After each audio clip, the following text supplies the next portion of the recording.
sitting at 0-1. So if Better Late Than Pregnant is able to win this match, then we end up in a three-way tie. Everybody is 1-1, and everybody is going to end up with 2 points coming out of the standings. If 2+2 wins, that means that they are the winners at 2-0.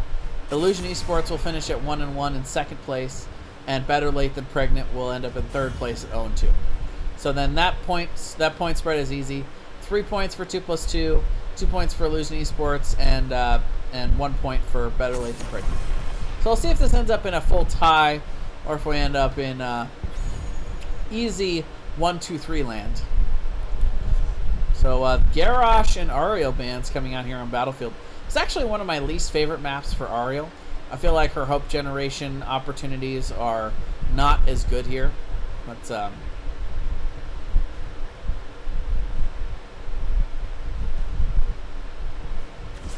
light abandons no man. Blackout with no shot collar. All right. Bummer.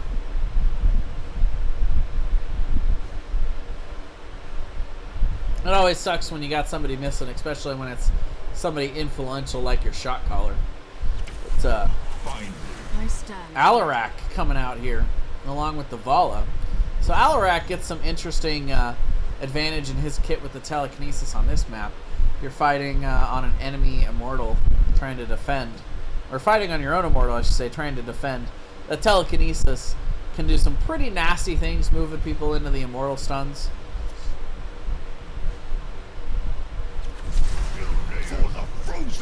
And a Nubarak coming out. Nope, that skin though, I love it. The good old Zerg skin. There's gonna be Greymane coming out as well here.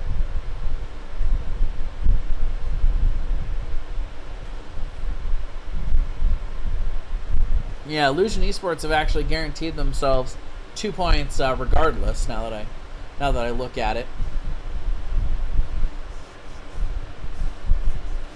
these guys are just fighting over whether they're going to get 2 points or 1 and 3 points respectively.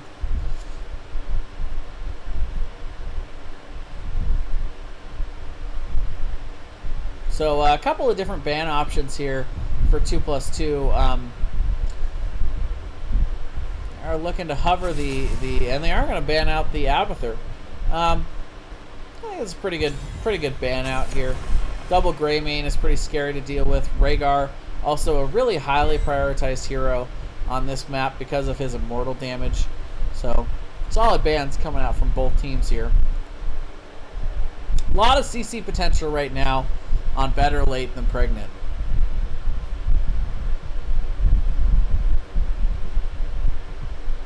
Ha!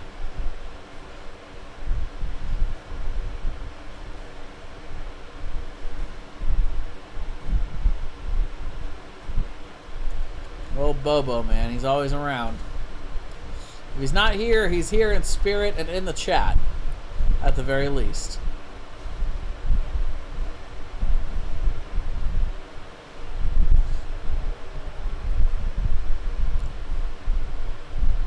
All right, 2 more picks coming up here for 2+2. They've got solid damage, but definitely still need tanks and heals.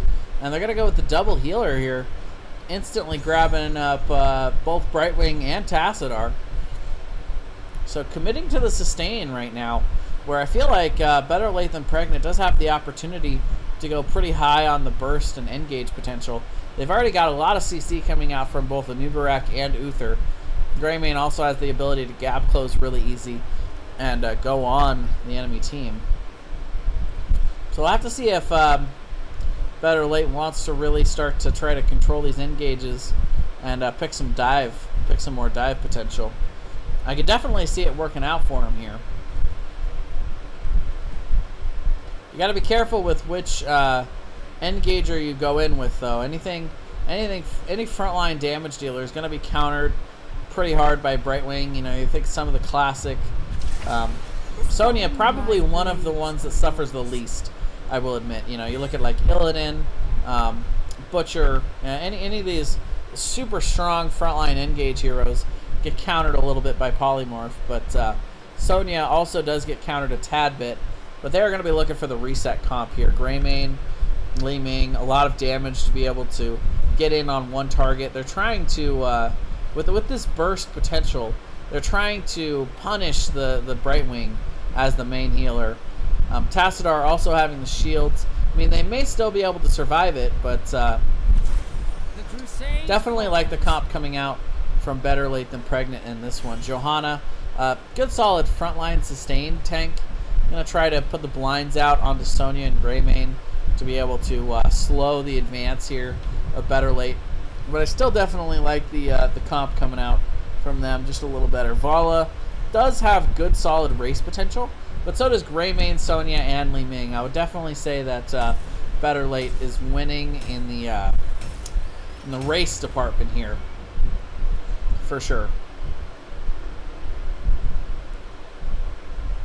But we'll have to see if 2+2 can prove me wrong.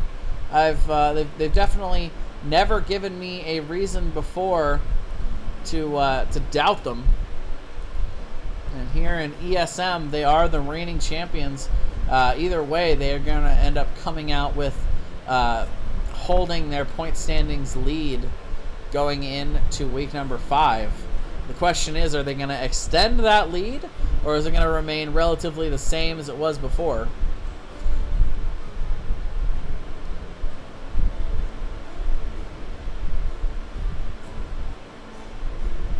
I know they want to be crowned the champions of ESM for 3 straight weeks.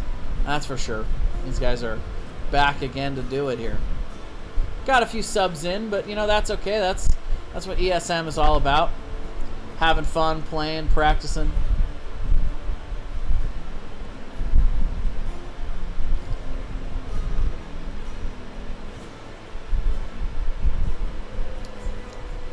All right. Bobo calling out the Tithel Zalarak play.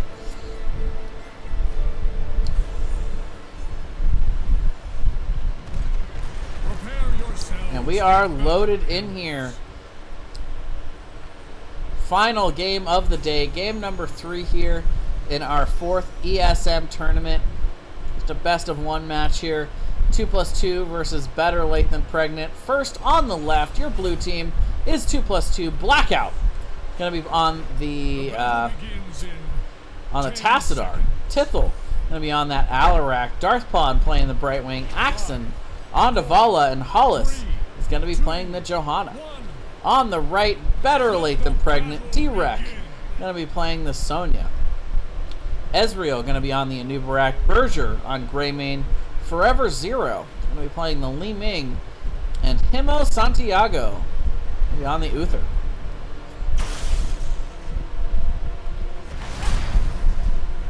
So full 5-man commitment to start here from 2+2. They are going to end up sending up the Tassadar. So in that solo lane in top, it's going to be Tass versus Sonya. Right away, Tithel looking to get the combo out. It's a nice amount of damage there onto 3 members of Better Late.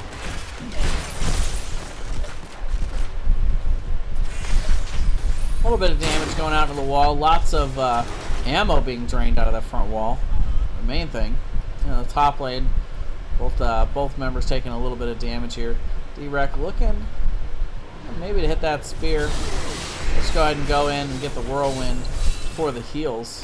Now in the bottom lane, the brawl is on. Berger getting kind of low. Does receive the heal, but still getting poked pretty low. And the Hungering Arrow, just barely enough there.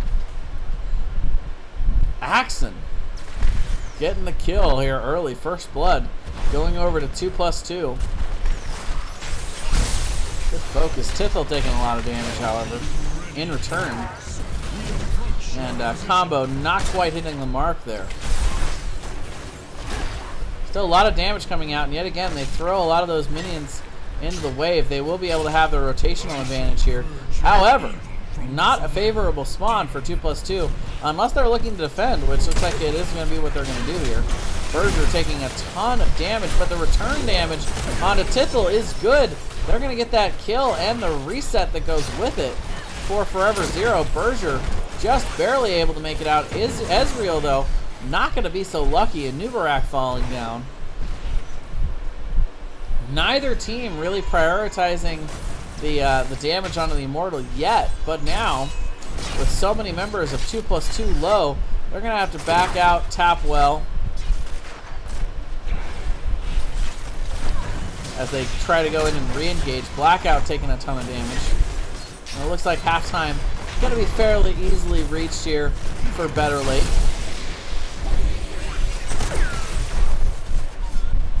They are real close on turning that.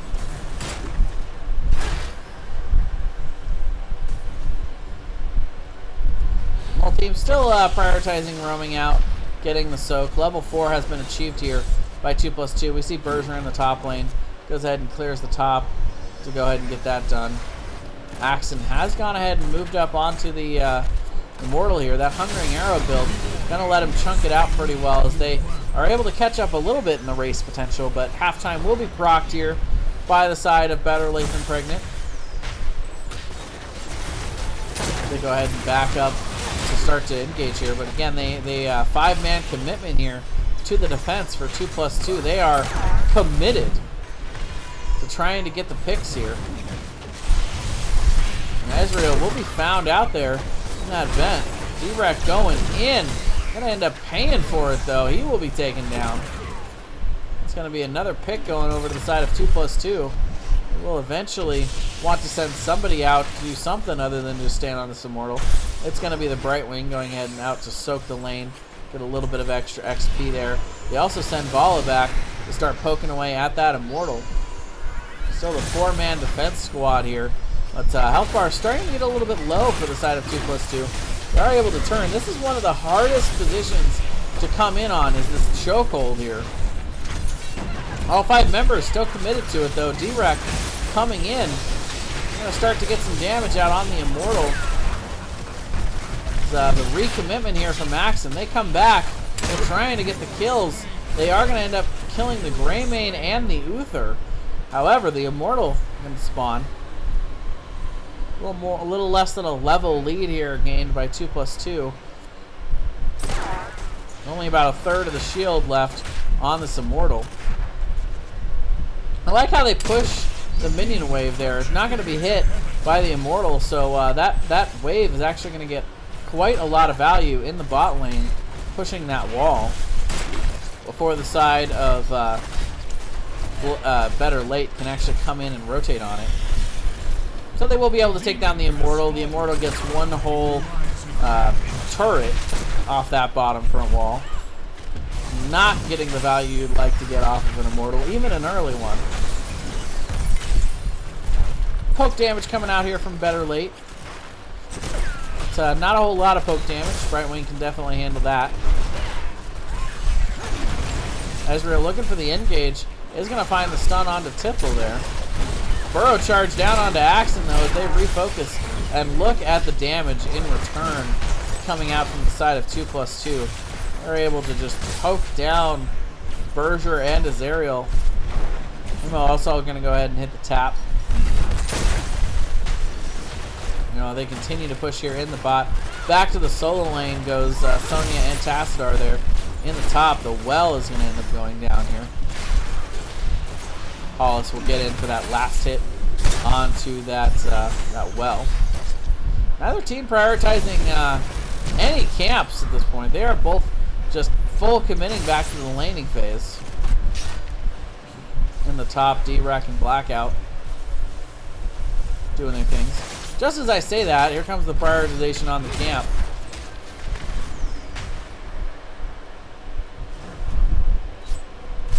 D-Rec and Berger will go ahead and get on this Shaman camp right in time for the Immortals to spawn. Meanwhile, just the Khosra camp in the bot lane here for the side of 2+2. It does look like they're going to rotate up and start to grab this, though. Only 3 seconds until the Immortal spawn. They should be able to take this down in pretty quick order. But favorable spawn for sure for the side of Better Late. With already having the camp pushing, they can collapse right onto this and start to get a pretty big advantage. Axon does go ahead and use that Hungering Arrow build to start to chunk, so it is going to end up turning into a race here. Azariel going to come over and try and disrupt a bit, but Overall, we've got both shaman camps going in each lane, and just a slight advantage there to 2+2. It's a very even 500 difference on this immortal health coming out of halftime. It does look like better late than pregnant. Gonna go ahead and focus on the the CC coming down onto Alarak. He gets completely blown up. The resets are coming in now. They're probably gonna want to send somebody down to clear this bottom camp. 4-man commitment, or 3-man commitment to the defense here. It's not going to be enough to really deter better late. They do send the Sonya down. D-Rec going to have to clear out that. Tassadar doing a nice job clearing the top shaman camp. So those shaman camps get a little bit of value, but not too much.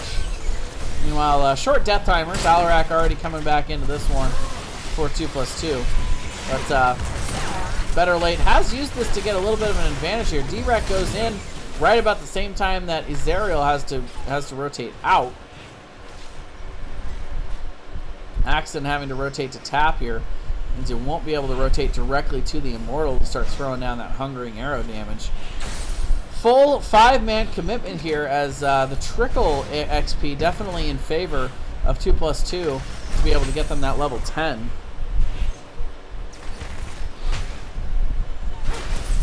Ezreal making sure to look out in the top lane for anybody being sneaky, trying to sneak around to that Immortal. Right now, a little more than 4,000 XP advantage. But here comes 2+2 to try and even it out. Axton poking that thing down, and they're going to be able to make this quick rotation turn into an Immortal. Pretty short order. Level 10's also here, deterring better late than pregnant from being able to actually engage.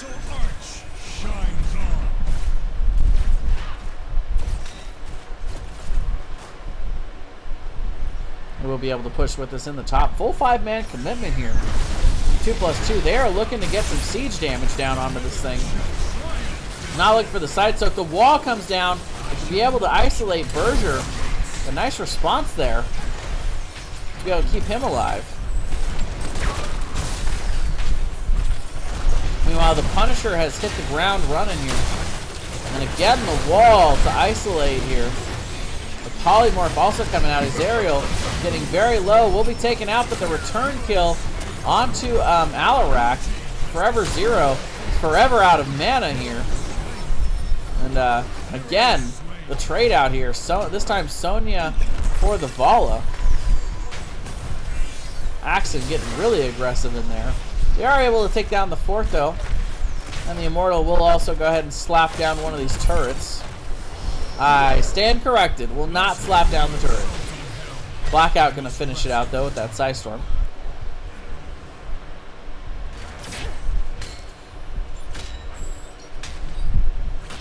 Yeah, the Immortal couldn't decide what he wanted to do with that attack. He had the swing ready, but then suddenly decided he wanted to go with the AoE swipe, and before he knew it, he was dead before he got anything going. Rotation coming in here from better late than pregnant. They're a little late for this camp, but has not been captured here by 2+2 yet. The leap coming in from D-Rec onto the back line. Tithel getting low. Gonna have to back out here for the moment. And we will see the camp captured here. For better late than pregnant. Nice invade. Tassadar capturing the top camp though. We're gonna have that pushing for the moment. This is a 4v5 here, though, for better late. They do have the opportunity to try to make something happen here. Tassadar eventually rotating down. Axton getting isolated, though. The stun coming down, and the focus is on him. He'll be able to take him down, and now the resets are on. This time, Forever Zero does have mana. Gonna force them to back up out of that. Axton getting caught a little bit out of position there.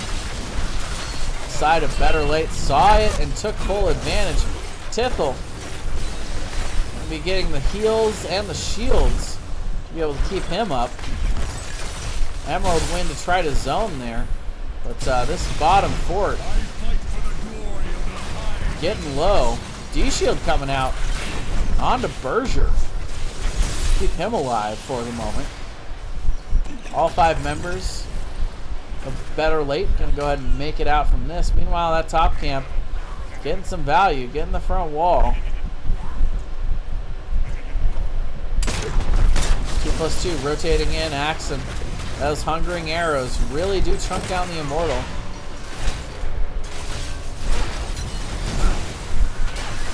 And we see right away both teams committing pretty hard to the team fight here. No Greymane, however, but D-Rec gets completely isolated. 2+2 collapses on him. That's going to allow them to turn onto this Immortal. And they are able to proc the halftime and force Better Late back with some pretty tremendous poke damage. No matter where that Immortal goes, 2+2 is going to be in a good position. That was worst case scenario having it spawn over there, but they were able to still make it work somehow. And they get the pick now on a Nubarak right before that, before his ult was up there. Locust Swarm not able to give him that extra sustainability. And this is pretty much a full shield Immortal coming out here for the side of 2+2. This is a scary moment in this bot lane if you are Better Late. They are on the same talent here, but this fort is practically dead already.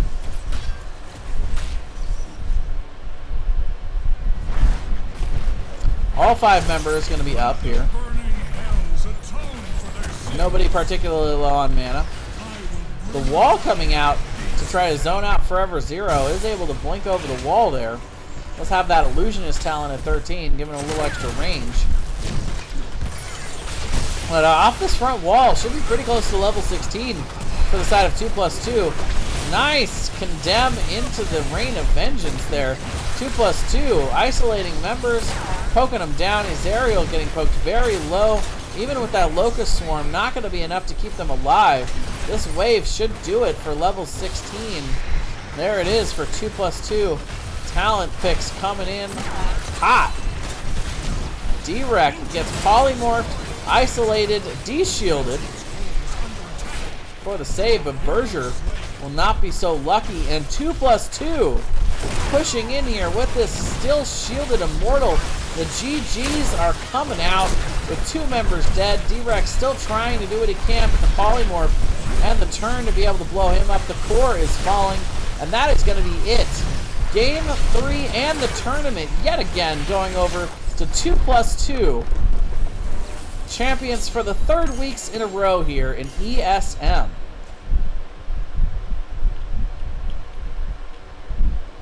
Tiffle does indeed blow people up. It's the truth. And you know, the story pretty evident there. In a hyper carry Volley comp, 50k for Axon. And a lot of killing blows, a lot of cleanup from Axon there, but still 40k damage coming out from Alarak. So, you know, you see a lot of damage coming out from Forever Zero. Li Ming getting some solid damage. Berger also getting about as much as Alarak. But really, it was really, the difference is in the healing stat, you know. The solo support Uther, not quite able to do as much work as a lot of heals coming out from the Brightwing from Death Pawn there.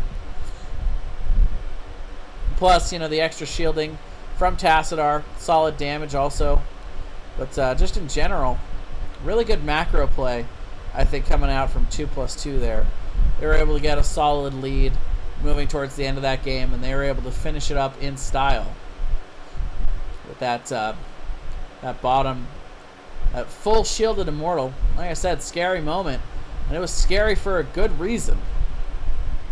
So that is going to do it for us, guys.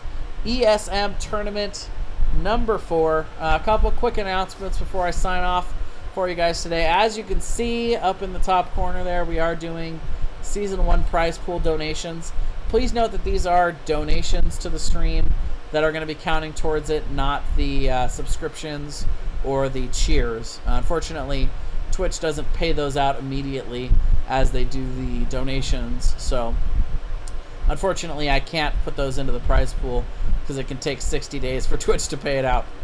But any donations you guys want to put into the prize pool, that will go towards making some cooler, better prizes for our season winners each season. Season 1, we've decided to go ahead and turn these into seasons rather than just being kind of a casual each Sunday kind of thing. We've got the point standings we're going to go ahead and cut off seasons. The first season will end after Cup number 7, which is, let's see, 3 weeks from today on September 3rd. So we're going to go ahead and do that as the end of Season 1. And we'll award out prizes to the winner in each of the divisions. Still looking to grow it, so still looking for more people to enter the tournament. So make sure you're telling your friends about it, trying to get as many people in as possible, because we these little 3-team tournaments are definitely fun. I want to thank everybody for coming out and having a lot of fun today. But we can definitely accommodate a lot more than 3 teams. We can accommodate as many teams as want to come out and play for these ESMs. So I'm hoping it'll continue to grow over time. We'll keep getting new teams. It was nice to see Illusion Esports in today for the first time. So keep them coming, guys. Anybody that wants to come in is definitely welcome. So congratulations to the winners today. Once again, 2+2, taking it. And we'll have the highlight reel out sometime in the middle of the week this week, as well as the standings being posted today.